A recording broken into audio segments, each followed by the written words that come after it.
At my own wedding, I watched my wife's family tear my mother apart with a single sentence right there in front of 204 people. That's not a mother. That's a mistaken address. They laughed. My fiancé laughed. And for the first time in my life, I didn't. I stood up, pushed my chair back, and ended the wedding before the cake was even cut. People gasped, cameras froze, someone dropped a glass. But that wasn't the shocking part. What came the next morning, the part no one saw coming, is what made their entire world collapse. And all because they thought they could humiliate the one person I'd die protecting. My name is Merrick Hale, and this is the story I've been afraid to tell. But before I share it with you, I'd love to know you're here with me. Drop a simple hi in the comments so I know you're listening, or tell me where you're watching from. I love seeing how far my story can reach. Thank you. And now, let me tell you everything. And if my story touches you in any way, please consider subscribing. It means more than you think to someone who's finally learning to speak up. At my own wedding, I watched my wife's family tear my mother apart with a single sentence right there in front of 204 people. That's not a mother. That's a mistaken address. They laughed. My fiancé laughed. And for the first time in my life, I didn't. I stood up, pushed my chair back, and ended the wedding before the cake was even cut. People gasped, cameras froze, someone dropped a glass. But that wasn't the shocking part. What came the next morning, the part no one saw coming, is what made their entire world collapse. And all because they thought they could humiliate the one person I'd die protecting. North Crest Estate looked like money had tried to build a fairy tale and overshot. High ceilings, white columns, double staircase curling up either side of the foyer like something out of an old movie. The chandeliers poured out warm gold light that somehow made the room feel colder, not cozier. Out back, the garden was staged for photographs more than people, white gazebo roses that matched the napkins, a string quartet tucked under a tent playing songs no one was really listening to. A documentary crew floated through all of it, cameras on gimbals, catching every toast, every fake laugh, every air kiss. The Aldridges didn't just want a wedding. They wanted an artifact, something future grandkids could watch and say, look how perfect we were. I sat at the head table in a tux that fit like armor and drank water from a crystal glass like it might be the only thing keeping me from drowning. I don't drink at events like that. I need my head clear. It already felt less like my wedding and more like I'd been cast to play the role of groom in their family documentary.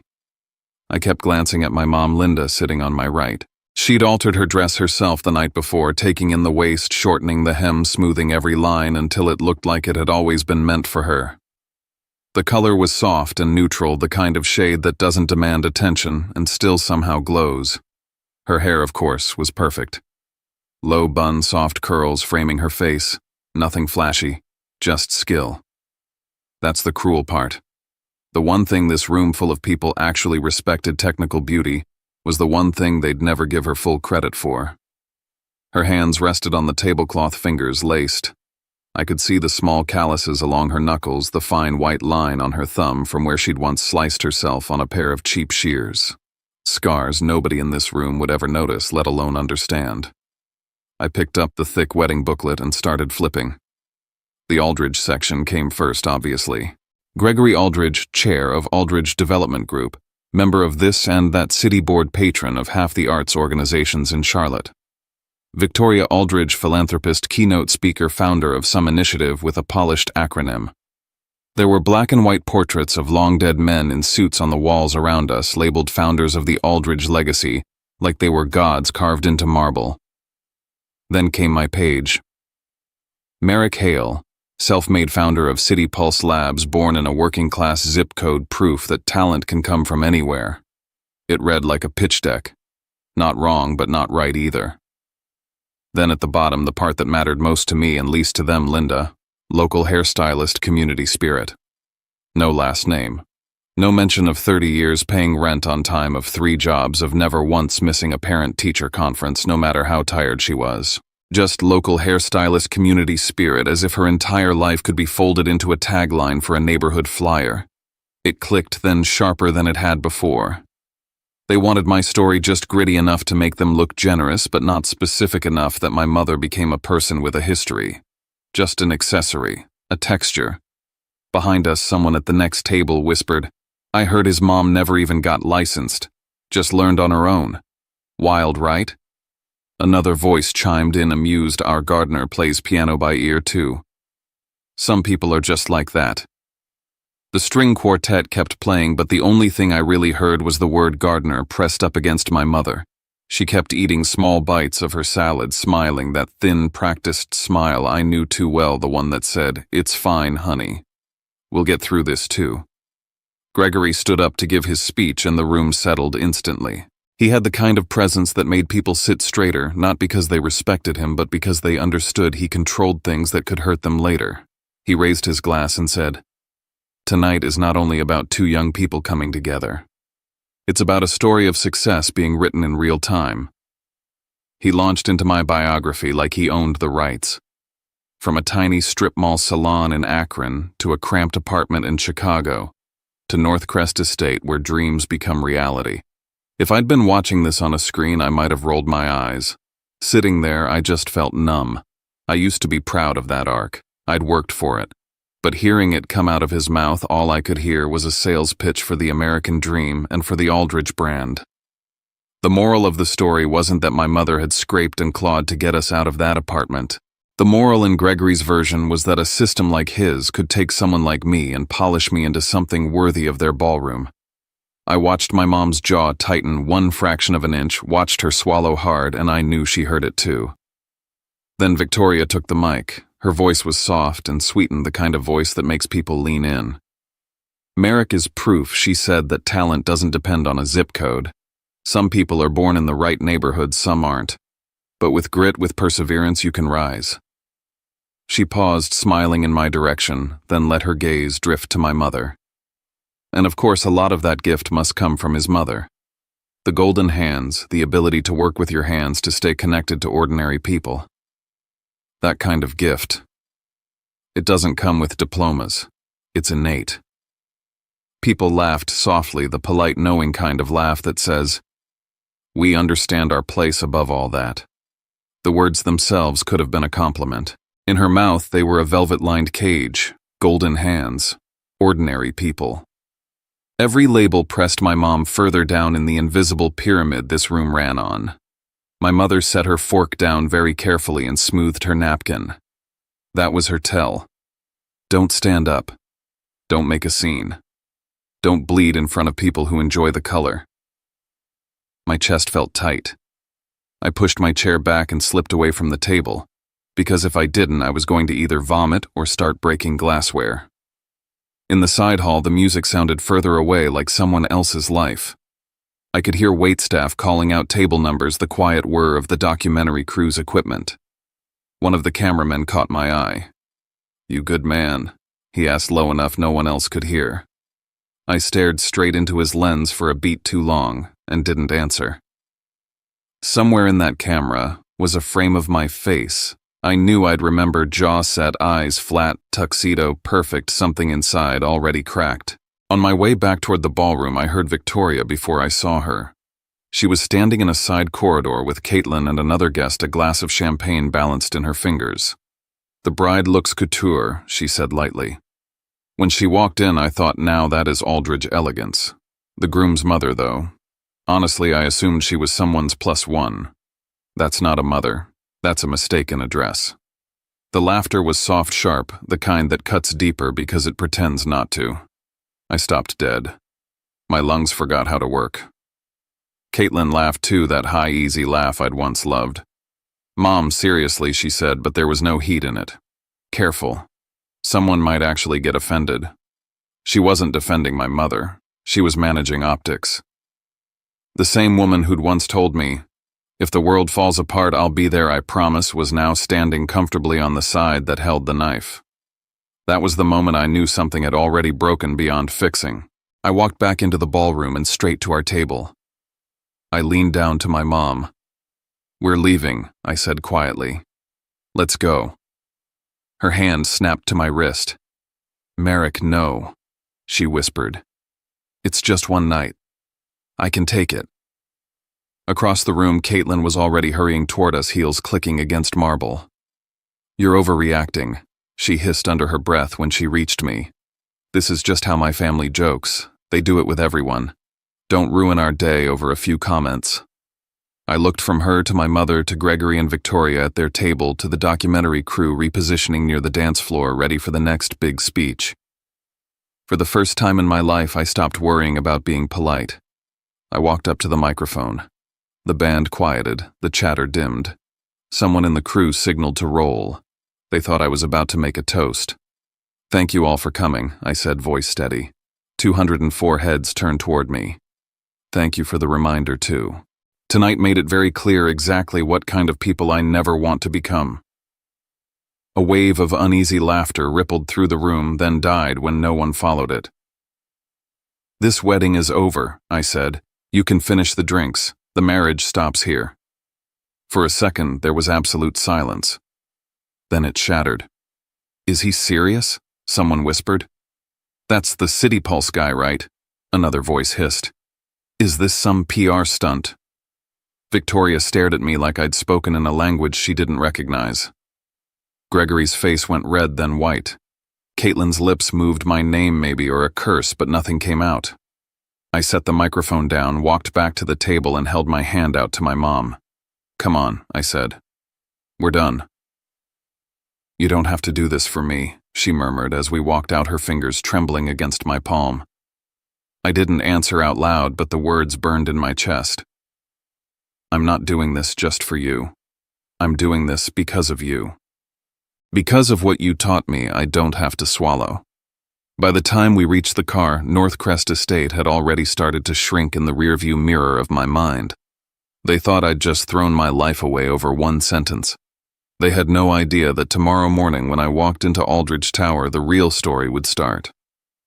Maple Lane Diner is open 24 hours, 7 days a week, and at 3 in the morning it feels like the only place on earth where time sits down and takes a breath. The neon sign out front buzzed tiredly as I pulled into the lot. Inside, the laminated menus were still sticky in the same places the counter was still chipped along the edge where someone had once dropped a mug. It smelled like burned coffee fryer oil and sugar, the exact same mix that had followed me through half my childhood. The waitress behind the counter looked up as we walked in, and I saw it in her eyes. Recognition, and then the quick, polite decision to pretend she didn't. I was still in a tux. My mom was still in that mistake in a dress. We took the booth against the wall. We always took the one with the rip in the vinyl, patched with duct tape. I ordered black coffee. She ordered hot tea with lemon. Sitting there under buzzing fluorescent lights after walking out of Northcrest Estate felt like being slingshotted back 15 years to another night when everything felt too big and too uncertain. I stared at the napkin dispenser, and suddenly I was 16 again in a cramped 2-bedroom unit above a dying strip mall in Akron, Ohio. From our window, you could see the parking lot lights buzzing over cracked asphalt, the kind of place where store signs went dark one by one, and nobody ever replaced them. In winter, the wind slipped through the window frame no matter how many towels we shoved along the sill. Mom worked downstairs in the salon, and I did my homework at a beat-up table we'd bought from a closing diner. I remembered the winter, the heater died, and the landlord took 3 weeks to fix it.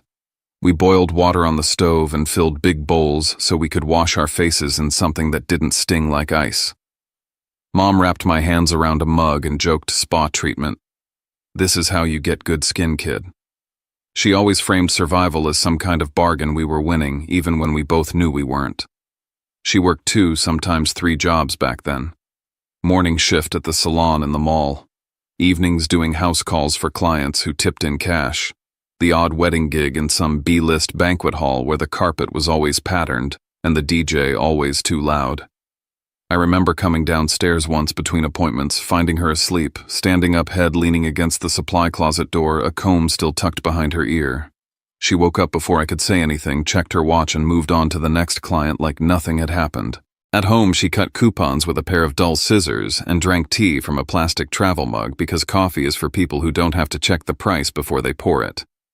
When I was in middle school, kids at school used to say I always smelled like hair dye. One day a boy laughed and called me salon boy loud enough that half the hallway turned. I went home furious, embarrassed, shoving my backpack harder than necessary into the corner. I told Mom I didn't want to do my homework on the floor between hair dryers anymore, that I was tired of smelling like chemicals. I expected her to apologize, maybe to say she'd try to keep me away from the salon more.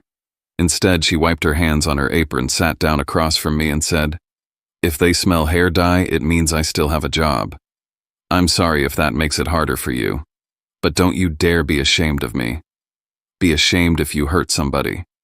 Be ashamed if you lie. Don't ever be ashamed of the fact your mother works." That was the first time I understood that most of the shame I carried wasn't actually mine. It was what other people projected onto us and what I'd been quietly agreeing to. Years later, when I stood in North Crest listening to Victoria talk about golden hands and ordinary people, that middle school hallway came rushing back. In high school, there was this field trip. Our class walked through a redeveloped part of town that used to be vacant lots. There were benches placed at strange angles, too far from any tree, too close to the street. One girl raised her hand and asked the city guide, "Why are the benches crooked?" "There's no shade." The guide shrugged. "That's just the design." I couldn't help it. I blurted out, "Because whoever drew this cared more about checking a box than whether anyone would ever sit here." The teacher looked at me longer than usual and asked, "You ever thought about architecture, Merrick?" That was the line right there between just getting by and imagining I could change something. Later, when City Pulse Labs was just sketches and late-night code, I kept thinking about those crooked benches and sun-bleached lots and wondering how many decisions like that got made by people who never walked the streets they redesigned. And before any of that, there was this diner. Mom and I ended up at Maple Lane one night after the salon had a terrible week.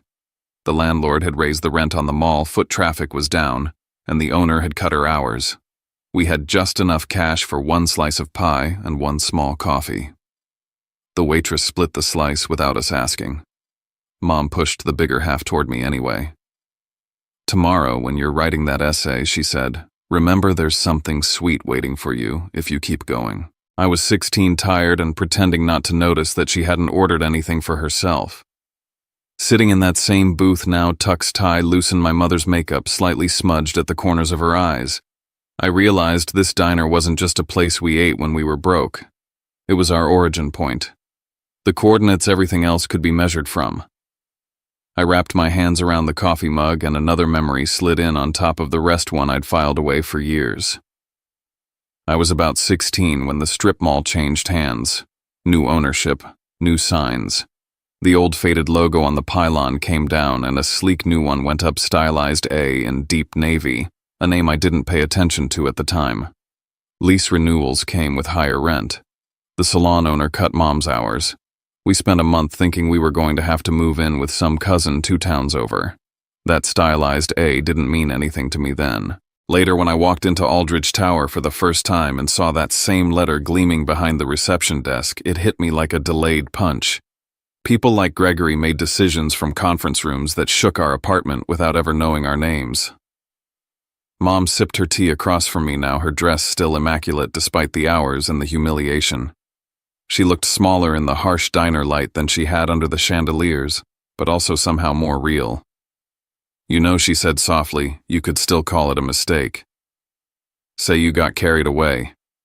People forgive a young man who panics on his wedding day, especially when he's successful. You don't have to set your whole future on fire because of me." I shook my head. "I didn't set my future on fire," I said. I walked out of a life where I couldn't stand the person I'd be if I stayed. I didn't tell her about the other plan yet, about the months of quiet moves I'd been making in the background. My phone buzzed on the table. An email notification lit up the screen. From Lawrence Drayden. Subject: all documents executed, ready for board presentation tomorrow. I opened it with my thumb. The words were clean and simple, every transfer completed, every signature notarized. The shell companies I'd set up over the past months now held a controlling stake in Aldridge Development Group. I looked up at my mother, at the tired woman who'd been called a mistake in a dress in front of 204 people, and I thought tomorrow in Aldridge Tower she won't have to lower her head for anyone, whether they like it or not. Chicago was the first place that ever felt like more than survival. My entire studio could have fit inside the foyer at North Crest Estate. The mattress almost touched the radiator, the L train rattled the window every 20 minutes, and the pipes clanged like ghosts fighting in the walls. But for the first time in my life, I looked around and thought I chose this. I was 24, splitting rent with a friend from college, eating dollar slices and instant noodles, and building City Pulse labs on a second floor in Fulton Market that still smelled like whatever had been stored there before us. We took over half a converted warehouse, exposed brick concrete floors, desks made from reclaimed doors balanced on metal sawhorses. In the winter, we worked in hoodies and fingerless gloves with space heaters pushed under our chairs. The coffee we drank was strong enough to strip paint, but it kept us going when the city outside the warehouse windows felt like it would rather spit us out than let us change anything. City Pulse started as a simple idea. My friend Eli and I joked about overcold pizza. What if there was a way for neighborhoods to flag dead spaces on a map, then send that data straight to city departments and funders? Not glossy master plans drawn in offices miles away, but a live feed of here's where the kids cut through to school, and here's the lot where everyone dumps trash.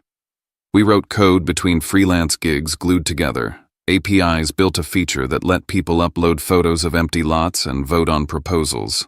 For a long time, no one cared. Then in year 2, a small architecture blog did a write-up on an alleyway we helped turn into a pocket park. They called it a new way for communities to co-design their own cities. That article got picked up by another site, then a local news channel. A small fund in Chicago invited us to pitch. We walked into a boardroom in thrift store blazers and walked out with a seed check that made my hands shake when I signed the paperwork. After that came an angel investor, then a pilot project with a West Side ward that had more boarded-up windows than grocery stores. We entered a competition to design a public space in one of the roughest districts in the city, and somehow won. I remember standing in that empty, weed-choked lot watching kids from the neighborhood climb on the temporary structures we'd installed and thinking, I'm not just escaping Akron. I'm trying to change all the places that feel like Akron baked into concrete. That's when the invitations started. Panels, conferences, innovation and urban renewal, tech for cities. One of them was a big urban planning summit downtown. City Pulse had a small slot on stage. Aldridge Development Group had a keynote. I didn't care who they were at first. They were just another logo on the banner. Then I ended up on a panel with one of their executives, a woman named Caitlin Aldridge. She introduced herself as if everyone already knew her family, and in that room, most people did. The panel was supposed to be about mixed-use development in emerging corridors. She talked in clean numbers, internal rates of return traffic flows, commercial viability. I talked about benches that didn't burn your legs in August, sidewalks lit enough that a nurse working nights could walk home without pretending she wasn't scared. She said, ROI is how we keep these projects sustainable. I said, people are what make anything sustainable. If they hate your plaza, they won't use it, and your return drops no matter how pretty your spreadsheet is. The audience laughed, but it was the kind of laugh that means someone just said something true they weren't sure they were allowed to agree with. Afterward, at the coffee station, we found ourselves reaching for the same stale cookie. She smirked and said, "You treat architecture like art." I told her I treat it like something that should stay standing and actually serve the people who live around it. If that's art, fine. She rolled her eyes in a way that felt more impressed than annoyed. I grew up around pro formas and zoning reports, she said. My parents don't understand why anyone would obsess over a single park bench. I'd like to learn what that feels like. We got dinner that night at a noisy place in River North. We argued about public-private partnerships over tacos, then ended up walking along the river until the wind cut through our coats, and she finally admitted she was freezing. Somewhere between the first drink and the last train, respect turned into curiosity, and curiosity turned into whatever you call that moment when you realize you're already picturing someone sitting across from you in 5 years, not just next week. For a while, it was just that. Long-distance calls between Charlotte and Chicago weekend flights, text messages with photos of half-built plazas and skylines. When she invited me to come down and spend a weekend at her parents' place, it felt huge, but in a good way. Like being invited backstage after playing a small stage and having the headliner say, "Come meet the band." The Aldridge house in Charlotte looked like someone had tried to build a museum and then decided to live in it. Glass walls, steel beams, water features so carefully choreographed they felt fake. There were paintings in the hallways I'd only ever seen in magazines. Mom was terrified. She wouldn't admit it, but I could see it in the way she kept smoothing her dress in the plane seat. She'd taken an extra shift at the small salon in Raleigh where she'd picked up weekend work just to afford the ingredients for the box of pastries she baked for them. She polished her outlet store shoes until they shone and practiced saying Mr. and Mrs. Aldridge instead of Sir and Ma'am. When we arrived, Victoria took the pastry box between two fingers like it might still be hot. "Oh, homemade," she said, drawing out the word. "Charming." Gregory shook my mother's hand and gave her a politician's smile. "Thank you for raising such a remarkable son," he said, "especially with your workload." It sounded like a compliment until you heard the implication that it was surprising someone like her had produced someone like me. Mom smiled, the same thin line she'd worn under the chandeliers at North Crest, and her fingers tightened around the handle of her purse. Like if she let go, she'd float right off the marble floor. At dinner in their glass-walled dining room, Gregory asked about City Pulse, but his questions weren't about the tech or the neighborhoods. "Your background is very compelling," he said. "People connect with that. A kid from a strip mall salon, now a tech founder building parks. There's real narrative value there. We could highlight that when we go in front of city councils." Victoria nodded along. "So maybe we frame you as the kid from the strip mall salon in our materials," she said. "It shows how far the right ecosystem can help someone rise." Caitlin tried to steer it back toward design, asked me about a plaza concept we'd built on the south side. But every time I answered, Gregory dragged it back to my origin story. I felt less like a potential partner and more like a mascot they were deciding how to pose. After dessert, Caitlin pulled me into her father's study to show me a slide deck on his computer. "This is the Lincoln District proposal," she said. "We're pitching it to the city next quarter. I think you'll like some of it." I scrolled through and my stomach dropped. Half the concepts looked almost identical to a speculative study City Pulse had done for a different city, one I'd shared with her months earlier over a bottle of wine and a laptop just to show her what I was dreaming about. Street trees in the same staggered pattern. Seating nooks carved into existing building setbacks. I flipped to a later slide and froze. There it was, my circulation diagram, the one I'd sketched in a notebook on a train one night. Same colors, same arrows. Only the City Pulse logo in the corner had been replaced with a bland line community design partner. "Where's our name?" I asked, my voice flatter than I meant it to be. Caitlin shifted her weight. "My dad thinks your app isn't mature enough to put front and center yet," she said. "He doesn't want to confuse the narrative, but you're the inspiration." I've told him that. "Really?" I heard what she said. Inspiration, not collaborator, not owner. I told myself to let it go, that this was a foot in the door, that things would catch up later. That night back in Chicago, long before the wedding, I woke up to the sound of Caitlin's voice in the kitchen of my tiny apartment. I was half asleep on the pull-out couch, just out of sight. She was on the phone with someone, laughing softly to keep from waking me up. "My dad loves his story," she was saying. "The kid from the strip mall, the mom in the salon, the app for empty lots. It makes every pitch feel real." A pause, then a lower tone.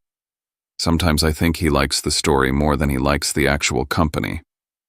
The words landed like a weight on my chest.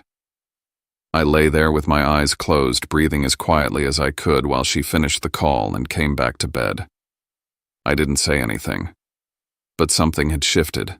From that point on, every time Gregory called me our self-made founder, I heard subtext our. Ours to use, ours to showcase when convenient. Mine apparently only as long as I didn't make trouble. I started asking questions after that. Not loud ones, not yet.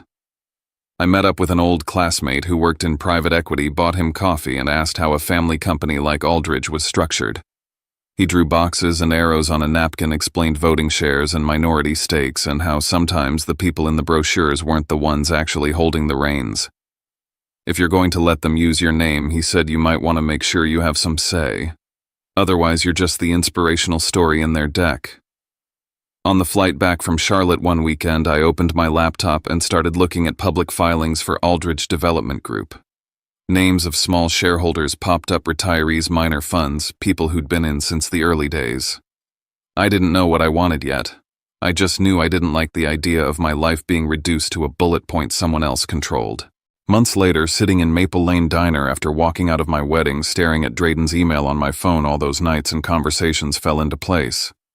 The cheap coffee, the Fulton Market warehouse, the glazed look in Gregory's eyes when he talked about narrative value, the slide where my logo had vanished, the late-night phone call where Caitlin admitted her father loved the backstory.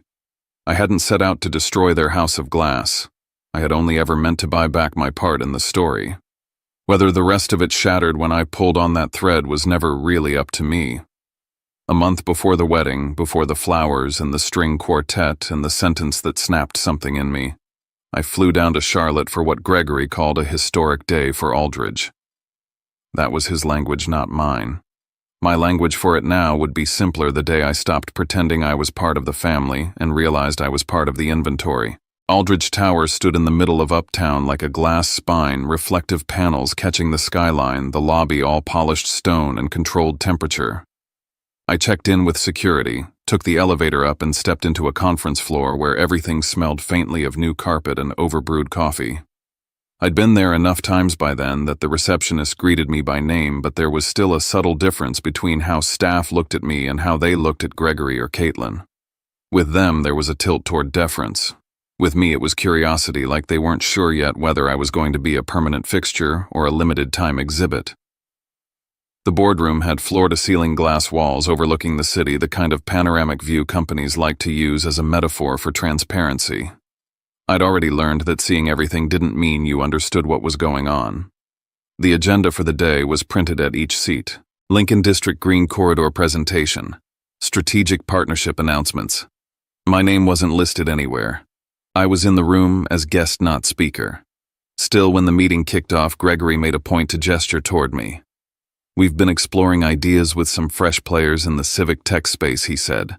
"Merrick here has been an inspiration for how we talk about community Merrick design.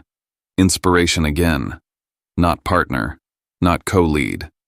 The slides went up on the wall, and there it was, the Lincoln District project. Neighborhood maps, renderings of shaded walkways and plazas, bullet points about data-informed activation of underused lots. The City Pulse methodology was all over it in everything except name. At one point, a line in smaller text read, "In collaboration with a grassroots innovation partner." I knew exactly who they meant, and I knew exactly who they had erased. Later in the meeting, as they moved on to budgets, I glanced at a packet that had been left half under my folder. It contained internal talking points for the city council pitch. One phrase jumped out at me. "We have worked closely with emerging platforms like City Pulse Labs, whose founder's journey from a strip mall salon upbringing to tech leader illustrates the potential impact of Aldridge-supported ecosystems." That was how they saw me, as proof their ecosystem worked, even though they'd never built anything that had actually changed the block where I grew up. When the formal presentation ended, staff shuffled papers, and I used the lull to flip through the Lincoln District contracts. 3 subcontractors were listed for implementation. I had never heard of any of them. No websites in the footer, no portfolio images in the appendix. When I asked Gregory casually about them, he said, "Longtime partners.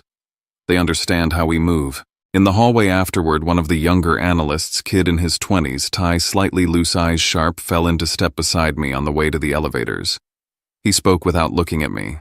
"2 of those contractors don't have office addresses," he said under his breath. "Just P.O. boxes. No online presence. If you try to find their previous work, you won't." Then louder, like he'd just remembered something innocuous, he pointed at a framed photo on the wall and said, "Great shot," right as someone walked past us. My skin prickled. It wasn't just that they were using my work without giving credit. It was that they might also be using my name and my app's reputation to cover something rotten. Later that day, in the underground parking garage, I confronted Caitlin. The concrete walls amplified the echo of our footsteps. "Why wasn't I on the agenda?" I asked. "If Aldridge has been working with City Pulse, why wasn't I presenting with your team?" She blew out a breath, looked away, then said, "My dad thinks it's better if you're positioned as a story, not a technician. It plays better if you're the example we point to, not the one digging into the spreadsheets in front of council members." And the slide where my diagram used to have our logo, I said. Why is CityPulse suddenly just a nameless grassroots partner? He doesn't want to confuse the messaging, she said. He thinks your platform isn't at scale enough to withstand scrutiny yet. Once things are more established, we can make the relationship more explicit. The words sounded rehearsed. They might as well have been printed on Aldridge letterhead. So right now I'm a prop, I said. A clean arc for your deck. The kid from the salon who proves your model works. She flinched. You know it's not just that, she said. You know I care about what you do. Maybe she did. But caring about what I did and protecting the way her family packaged me were clearly two different things. A few nights later, I was back in Aldridge Tower waiting for Caitlin to finish a late meeting so we could grab dinner. The floor had mostly cleared out. Lights dimmed the city spread out below us in cold glitter. I was scrolling through emails on my laptop when the printer across the hall whirred to life, spitting out a handful of pages. 10 minutes passed and no one came to claim them. On any other day, I might have ignored it. That night, something about the quiet hum of the machine and the way the pages lay there face up pulled me in. The top sheet read, Strategic Narrative Optimization, Internal Use Only.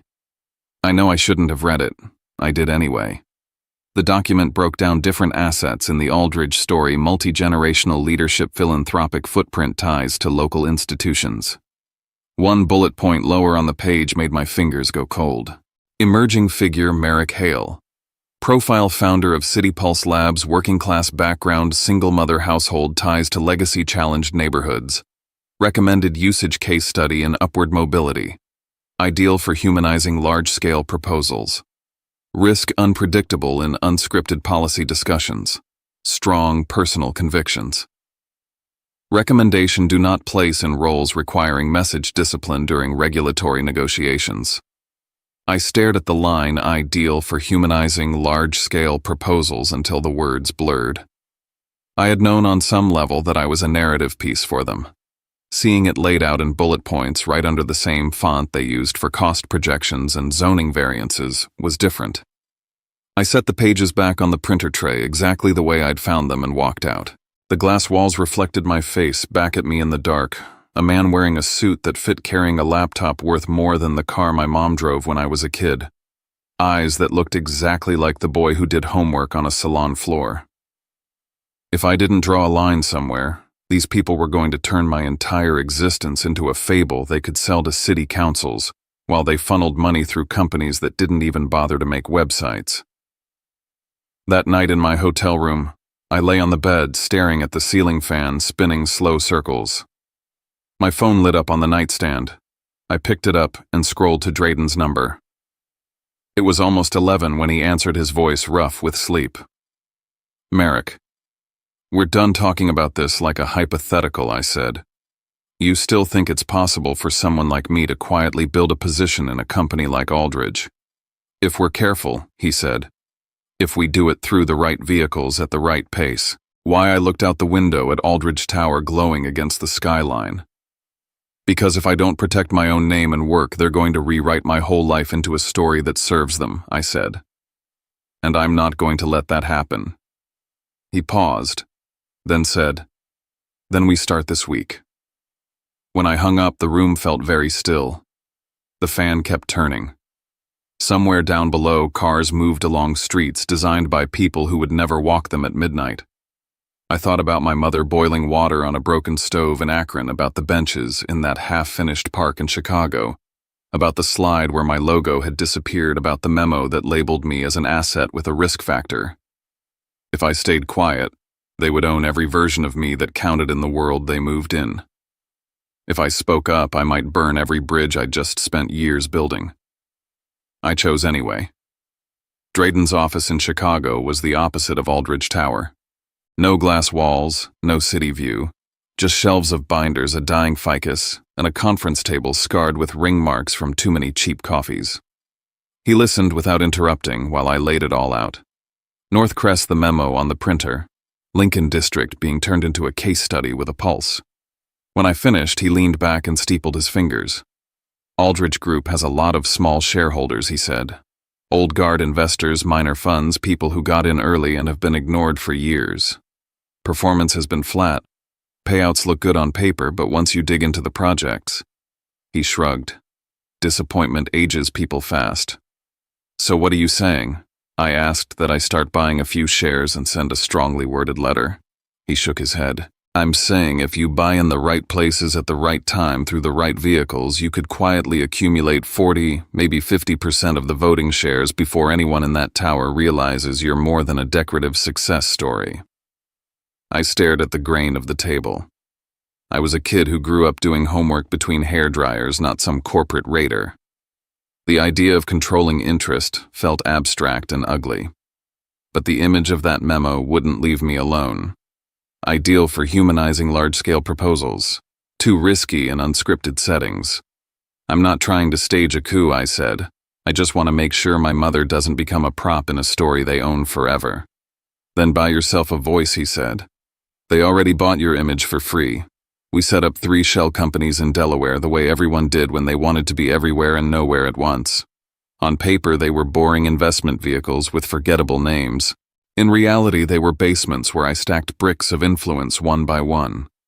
I poured in everything I could, personal savings, the profits. City Pulse had finally started to turn the kind of money Akron Merrick would have thought belonged in mythology. We went after the small holdings first. Retired engineers in Charlotte. A teacher in Raleigh who'd inherited a block of Aldridge stock from an uncle. A mid-sized fund in Ohio that had grown tired of glossy annual reports that never matched their gut.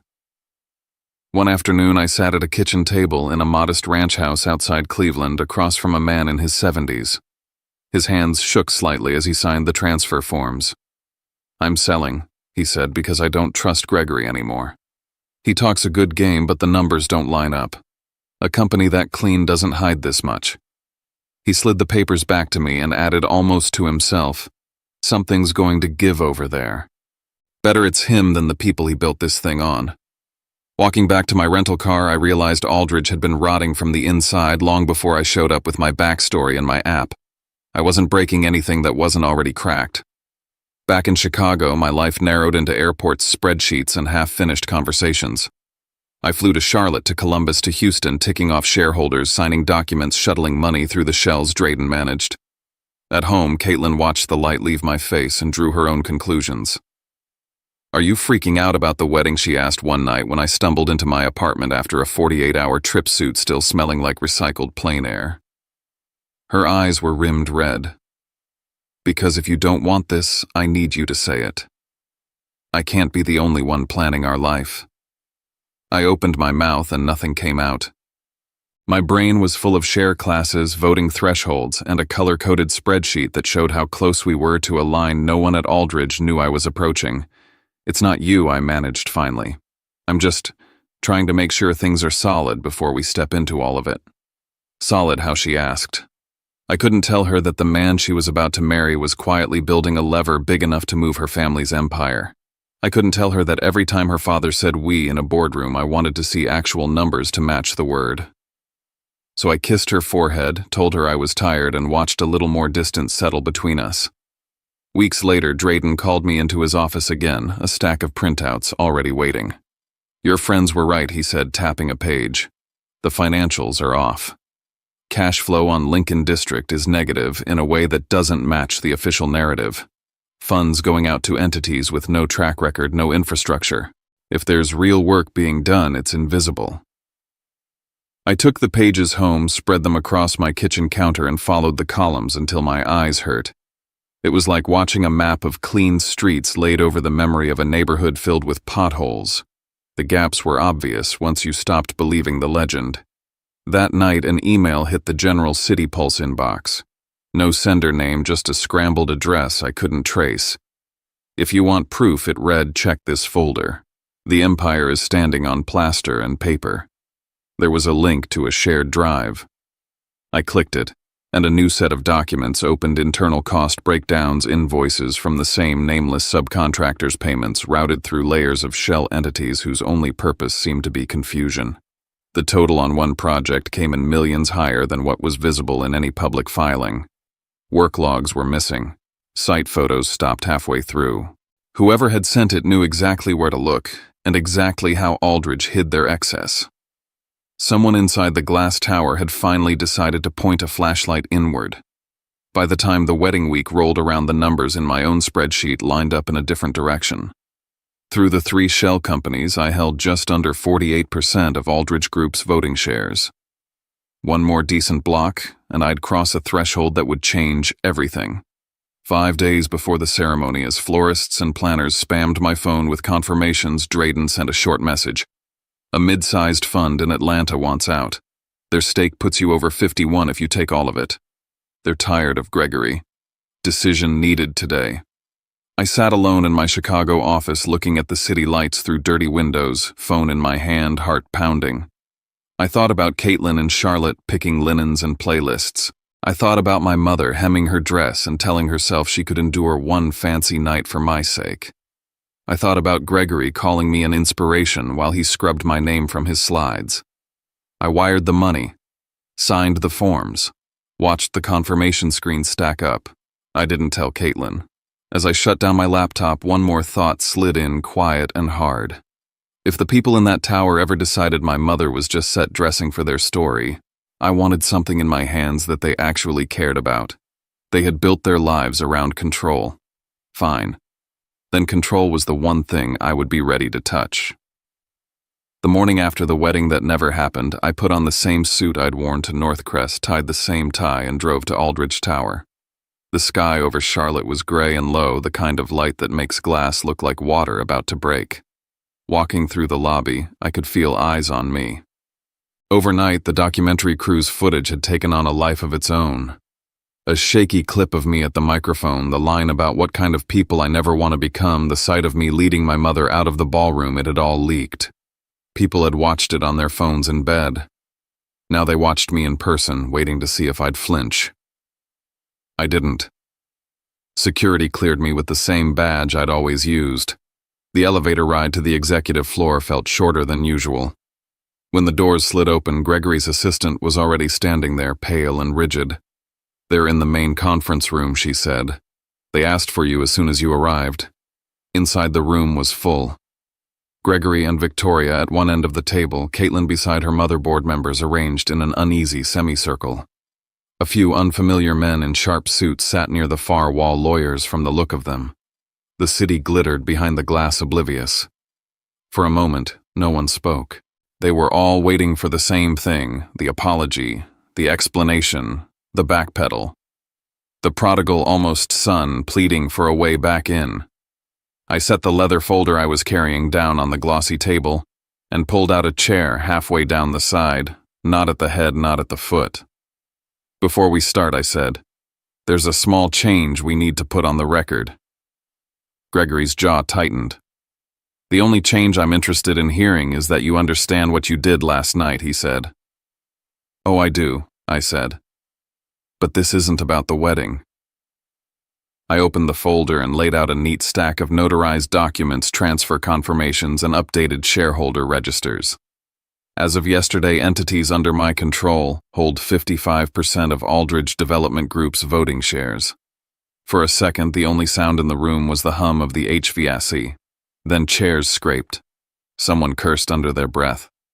One of the lawyers leaned forward to read the top page, his face going slack as he absorbed the details. Gregory shoved his chair back so hard it nearly tipped. "What is this?" he shouted. "Some stunt. You can't just walk in here and declare yourself king because you embarrassed my family at a party. I'm not declaring anything," I said, keeping my voice level. "I bought in. Fair market willing sellers. For months. You were busy polishing the narrative. I was reading the footnotes." Victoria's face had gone almost translucent. Caitlin had stood up without realizing it, one hand pressed to the table as if she needed it to stay upright. "You're trying to punish us," Victoria whispered. "Over a comment. Over your mother." "I bought my part of the company because you were already using my name and work as decoration," I said. "The way you talked about my mother in those rooms was just confirmation of how little you value the people your stories rest on." Behind me, a chair scraped again. "He's not bluffing," one of the board members muttered. "These are real." I caught a flash of movement in my peripheral vision. Caitlin stepped closer, voice quiet, but clear enough for the room to hear. I knew, she said. I saw some of the transfer paperwork last week. The words hit like a second shockwave. I turned to her. You knew what I was doing and said nothing. She swallowed. I wanted to tell you, she said. My mother told me if I did, you'd think I was only with you because of what you could take from us. She said if you found out I'd seen the documents, it would ruin everything.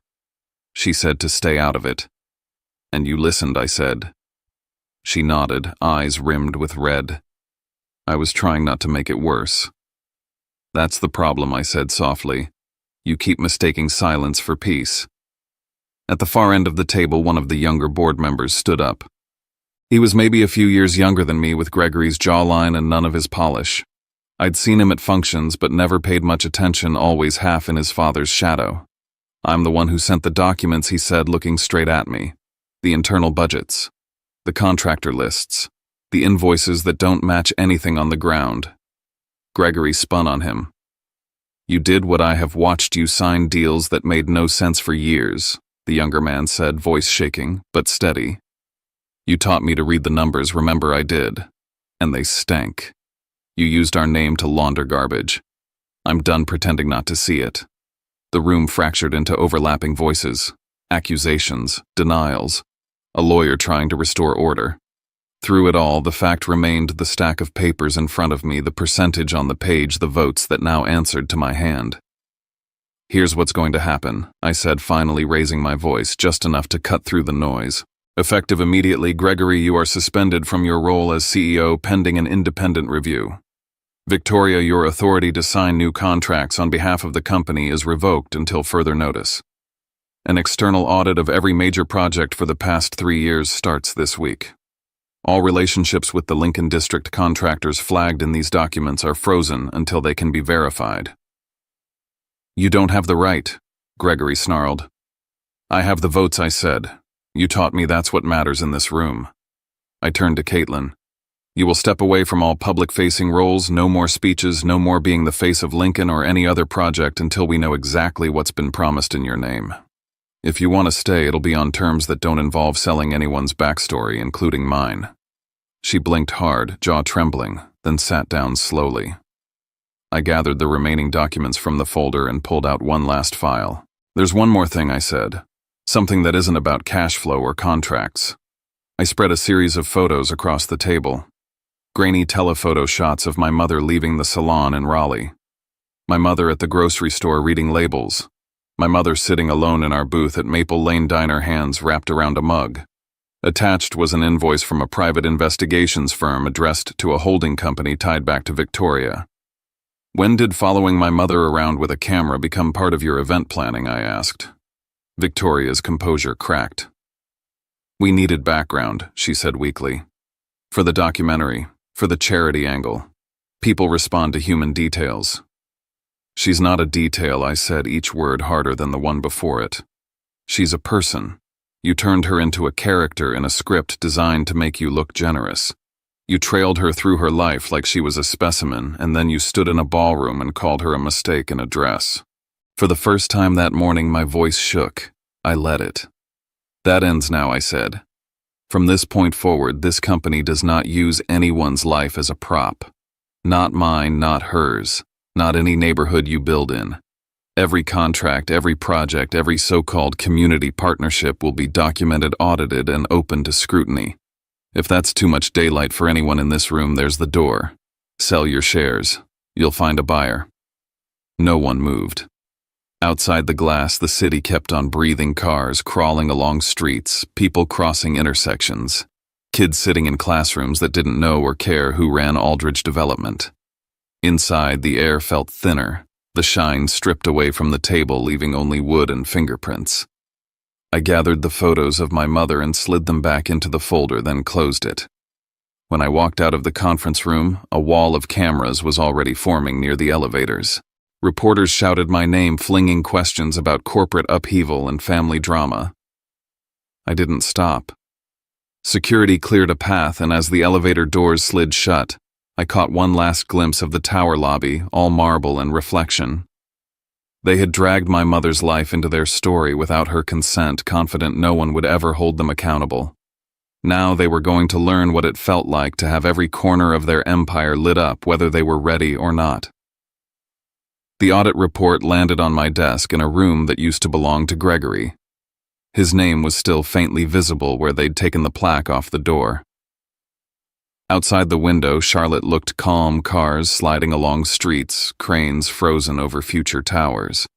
Inside, my hands smelled like printer ink and coffee, and every page I turned felt heavier than paper. The independent firm had moved fast. 1 week after the boardroom showdown, they handed me a preliminary report thick enough to crack a table. Lincoln District was on the first tab, highlighted in yellow. Millions had gone out to contractors who existed only as mailboxes and bank accounts. No crews, no equipment. No sign of work beyond the staged photos Aldridge had used in their brochures. 2 other major projects showed the same pattern: exceptions to public bidding rules, signatures pushed through under urgent circumstances, money vanishing into the fog. I sat in that borrowed office until my eyes burned, reading line after line of polite accounting language that translated to something simple. They'd been draining the city and covering it with landscaping and speeches. Every instinct in me wanted to slam the folder shut and walk into Gregory's house with the report in my hand. Instead, I did what the role required. I signed off on sending the findings to the City Council Oversight Committee. I authorized an internal notice freezing questionable contracts. I put my name under decisions I knew would put a target on my back. The leak came faster than I expected. A regional architecture blog somehow got a summary of the report and ran a story about irregularities in Aldridge's flagship projects. Local Charlotte papers picked it up, adding their own spice. They mentioned the canceled wedding at North Crest like it was a side plot in some prestige drama. By Monday, the national outlets arrived. CNBC ran a segment with a split-screen Aldridge Tower on one side, a still from the leaked wedding video on the other. Bloomberg pushed a headline about family real estate empire shaken by would-be son-in-law turned majority shareholder. People texted me links like they were sending congratulations. I didn't feel proud. I felt like I'd ripped off a bandage that had been covering the same wound for years and now had to look at what was underneath. Then the full wedding footage hit the internet. Someone from the documentary crew, maybe fed up, maybe just greedy, sold a cut of the night to a gossip site.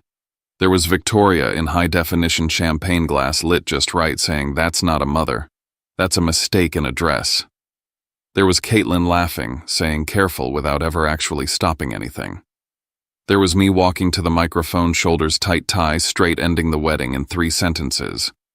Comments exploded. Some people called me a traitor who had used intimate access to stage a takeover. Others said I did what any decent son should have done the second his mother was turned into a punchline.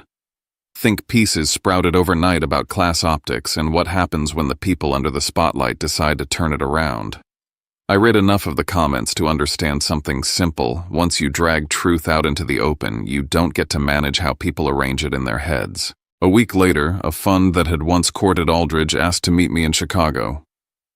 We sat in a glass box overlooking the river, the kind of conference room I'd spent years being impressed by. The man across from me wore a watch that cost more than the first City Pulse pilot. He slid a neat folder across the table. "We think Aldridge is salvageable," he said. "With the right stewardship. With you." The folder outlined a rescue, fresh capital debt, restructured a new logo and slogan about renewal. Buried in the language was the real offer. The audit results could be contextualized. The worst of the findings could be handled internally. In exchange, we would keep the story tidy. No criminal referrals, no public hearings, no more messy headlines about mothers and mistakes in dresses. I'd sit at the top of a cleaned-up company and everyone else would go back to making money. For a minute I saw it. City Pulse plugged into a well-funded machine. Parks and plazas paid for with money that didn't have to come from scraping grants together. No more ramen, no more duct-taped space heaters. Then I saw my mother on that screen again, frozen mid-step in a borrowed dress, and the photos of her taken from across parking lots by people who thought they owned her narrative. I saw the memo that called me a storytelling asset, and the benches in Chicago that still had no shade. If I soften this, I said, closing the folder, all I've done is swap Gregory's name for mine on the door. The same people get ground up just under new branding. "You're being emotional," he said. I'm being clear, I replied. If they did the work, they can prove it. If they didn't, the city deserves to know. You want a safe bet, invest somewhere else. Later that week, Caitlin showed up at the City Pulse office without warning. The afternoon light came in low through the big warehouse windows, catching dust motes and the edge of the L train as it screeched past.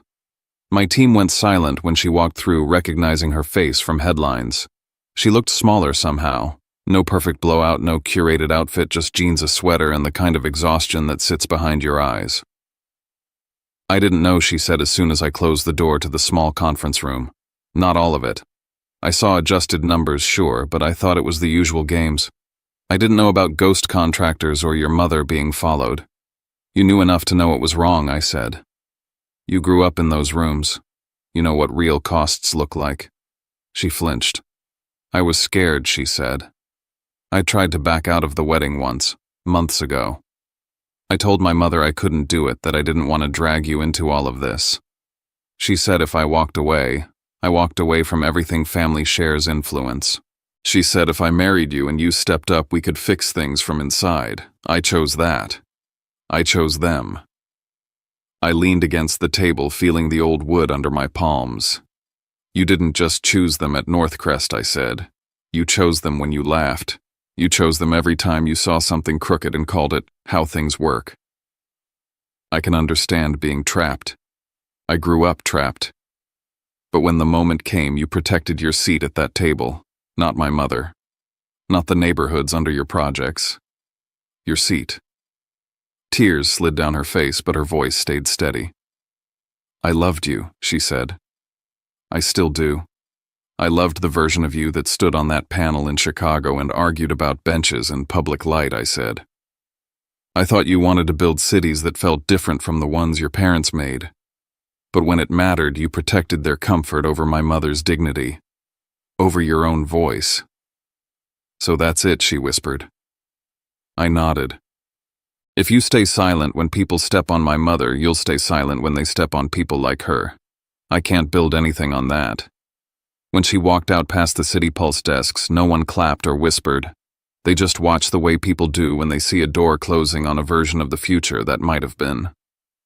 I stood at the window and watched the train go by and reminded myself why I had ever started any of this, not to win. Not to punish, but to make sure the next kid from a strip mall salon didn't have to trade their spine for a seat. By the end of that week, the city of Charlotte made it official. Aldridge Group was off the preferred vendor list. Several of their contracts were reopened for competitive bidding. Oversight committees announced hearings. The headlines moved on the way they always do. Inside, I didn't feel victorious. I just felt for once like my silence wasn't part of the harm. The formal notice from the city arrived in my inbox on a Tuesday morning. No dramatic language, no moral judgment, just bullet points and letterhead. Aldridge Group removed from pre-approved vendor roster. Certain contracts to be rebid under open procedures. Referral of audit findings to appropriate authorities. News outlets did their recaps. Gregory resigned for personal reasons. Victoria quietly stepped down from every board she sat on. A few senior executives took sudden sabbaticals in countries with no extradition treaties. Commentators called it a reckoning. To me, it felt more like a cold, necessary reset.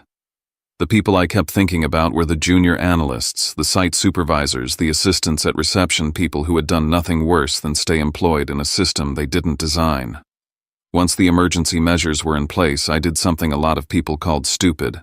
I stepped back. We created an interim governance structure for Aldridge technocrats, community representatives, a liaison from the city.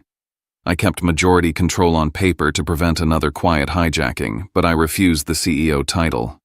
I didn't want to spend the rest of my life deciding which tower got clad in which imported stone.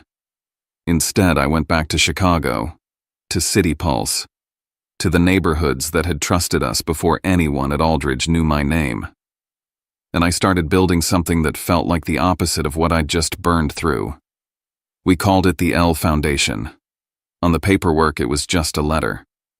On the inside, everyone close to me knew it stood for Linda. Mom hated the idea of her name on anything, so I compromised. An initial, not a full monument. The mission was simple scholarships, microgrants, and mentorship for kids from neighborhoods like the one I grew up in, places where the only thing bigger than the potholes was the list of things people said you'd never do. We launched the foundation in Chicago, not Charlotte, in a community center built on what had once been a trash-strewn lot City Pulse helped convert. The basketball lines on the floor were still bright. Outside, the mural kids from the neighborhood had painted wrapped around the building in blues and oranges. The crowd was small. A couple of local officials, some reporters, a handful of high school students who looked like they'd rather be anywhere else but had shown up because a counselor promised pizza afterward. Mom sat in the second row wearing a dress she'd bought on sale and altered in the kitchen the night before, hands folded tight in her lap. When it was my turn to speak, I didn't talk about Aldridge or audits. I talked about a boy doing homework on salon tiles, about coupons cut at midnight, about a woman who carried groceries up 3 flights of stairs and still found the breath to ask how your day went. I said I didn't grow up with a family fund or land deeds. I grew up with a blow dryer that overheated every 6 months and a mother who refused to let me see hard work as something to hide. Then the MC did the one thing I'd begged them not to and asked Mrs. Hale to come up for a moment. Mom shook her head at first, but the room clapped and eventually she shuffled up beside me, smoothing her dress the way she always did when she wanted to look like she belonged. She took the mic with 2 hands and said, "I don't know about foundations and projects. I just know my son used to sit on the floor of my salon doing homework between haircuts. If now some other kids get to do their homework somewhere bigger and brighter than that, then every hour I stood on my feet was worth it." That was it. No slogans, no campaign-style line. Just the truth, plain and heavy as a hand on your shoulder. It meant more to me than every plaque I'd picked up since leaving Akron. A few days later, I met the person who'd lit the fuse from inside Aldridge, the younger son, Gregory's kid from a previous marriage, the one who had stood up in the boardroom. He was in Chicago on business and emailed me to meet at a corner cafe that didn't serve anything with foam art. "I'm not here to ask for anything," he said, staring into his coffee. "I just thought you should know what's happening with the pieces." He told me the Aldridge portfolio was being broken up. Properties sold off, some to competitors, some to community trusts under pressure from regulators. A portion of the proceeds, small but not symbolic, was being routed into local funds, including a commitment to match donations to the L Foundation for the first few years. "I don't expect forgiveness," he said. "I grew up in the same house you just took apart. I benefited from it. But I couldn't keep watching him sign things I knew would hurt people. Trying to fix the ship after years at the wheel is still better than pretending it was never drifting," I said. "But it doesn't erase the wake." He nodded. We shook hands like 2 men who shared a fire they'd both helped feed and put out in different ways. Sometime after all that, on a night when the city felt too loud, I drove Mom back to Maple Lane Diner. Same cracked parking lot, same flickering neon, same booth with the duct tape on the seat. The waitress refilled our mugs without asking and slid a slice of pie between us the way she had years ago. "You know," Mom said, stirring her tea, "you could have just walked out of that wedding and left it at that. You didn't have to do everything else." I looked at her, at the lines time had pressed into her face deeper now than they'd been under the Northcrest chandeliers. If I'd stopped at the door of that estate, I said they'd still be telling their version of the story. They'd still be using people like you as decoration. The next kid from a strip mall salon walking into their boardroom would still be a prop, not a partner. I couldn't live with that. She sighed, not quite agreeing, not quite arguing, and took a sip of tea. For the first time in my life, I noticed something small. She wasn't glancing around like she was waiting to be judged. She was just there, in her booth, in her skin, not a mistake in a dress. Just Linda, who had survived all of it. Sometimes late at night, I replay 3 scenes in my head, the moment at Northcrest when that sentence sliced through the air. The boardroom in Aldridge Tower with glass on 3 sides and rot in the paperwork. This sticky table at Maple Lane where my mother once split a $5 dessert in half so I'd have something sweet to work toward. If it had been you, where would you have stopped? At the ballroom door, at the glass-walled conference room, or right here at a diner booth with coffee stains older than both of us, telling yourself it wasn't your fight? Did I go too far, or did I just walk the stretch everyone always expects people like me to crawl through quietly? I'm not asking for approval. I'm not asking for forgiveness. I just want you to think about this. If one day someone pointed at your mother and called her a mistaken address, what would you do, and how far would you go to make sure they never did it again to anyone else?